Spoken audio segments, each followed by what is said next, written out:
This is not a normal moment in American history.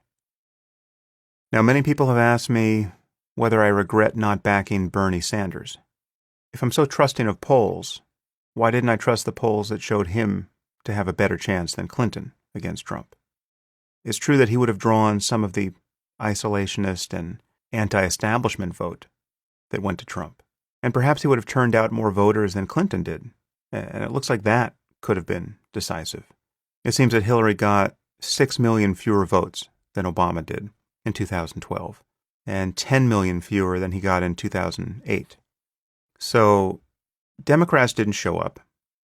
But I share the view that the election was generally a repudiation of the left, and of political correctness in particular, as much as it was just a vote for change. It was a repudiation of black and brown identity politics by white identity politics. And it's important to point out that this isn't the same as racism.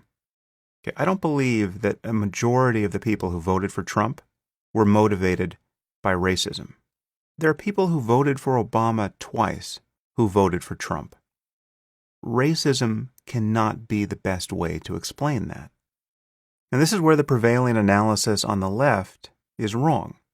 These people are not racists. They were simply recoiling from charges of racism and from a toxic brand of identity politics. Much of what has been coming out of the left, not everything, but much of it, particularly about race and about law and order and about Islamophobia and terrorism, about issues that are fundamental to the security of our society, has had all the moral clarity and intellectual honesty of the OJ verdict, which is to say none at all. And I'm confident that many people who don't perceive Trump to be a dangerous con man in the way that I do probably voted for him out of sheer exasperation. They were sick of being called racist for not worrying about Halloween costumes on our Ivy League campuses. So millions of these people, along with real racists, told all you whinging social justice warriors at Yale and Brown to go fuck yourselves. And can you really blame them? I mean, safe spaces, trigger warnings, new gender pronouns. Was that the cause of your generation? That's the trench you are willing to die in? And I suspect that this really is the crux of the issue. At least it's the main reason why even those who saw Trump's flaws didn't care about them. Okay, the problem that worried me the whole time is the left's total failure to speak honestly about Islam and terrorism and the refugee crisis in Europe. Okay, and this, I think, was decisive. Certainly was one of the things that, had it gone the other way, would have given us a different result.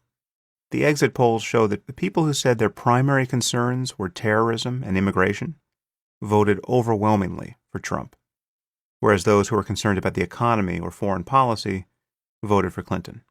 So it wasn't the economy, stupid, this time around, though economic fears certainly played a role. And it wasn't just poor whites who supported Trump. The median income of Trump voters was $72,000. And I think that in this election, concerns about terrorism and immigration largely boil down to a concern about Islamism and to the fear and distrust provoked by liberal lies about it. The fact that we have a president who wouldn't even use the phrase Islamic extremism, who could even say things like terrorism has less to do with Islam than any other religion, right? And the fact that Clinton seemed to embrace this delusion, even though she did on occasion use the phrase radical jihadism, as though that made any sense, that was a terrible problem.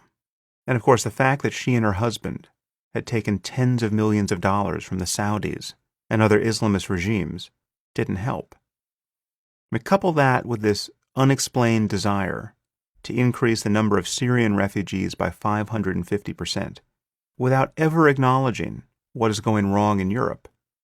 This was a deal breaker for many people. And I heard from these people endlessly over the last year. And the problem, of course, is that people are right to be worried about Islamism and jihadism. And all the left has offered on this point are lies and sanctimony. and charges of racism and bigotry. Worrying about Islam more than any other religion at this moment is not a sign of racism or bigotry. Muslims themselves should be worried more about Islam at this moment than about Mormonism or Anglicanism or Judaism. This is basic human sanity, and most people know it. But Clinton was the sort of politician who, in the immediate aftermath of the Orlando massacre, spoke only about gun control and then issued grave warnings about a rise in Islamophobia, when we had just suffered yet another jihadist atrocity on American soil. This was unforgivably stupid. And I knew it at the time that this was the sort of stupidity that could pave the way for Trump. I even wrote a section of a speech I thought Clinton should give about Islamism and jihadism and put it on my blog. It would have been so easy for her to have made sense on this issue and to have differentiated a sane understanding of jihadism from bigotry against Muslims in general. But she couldn't do it. She wouldn't do it. All of these things contributed to her loss.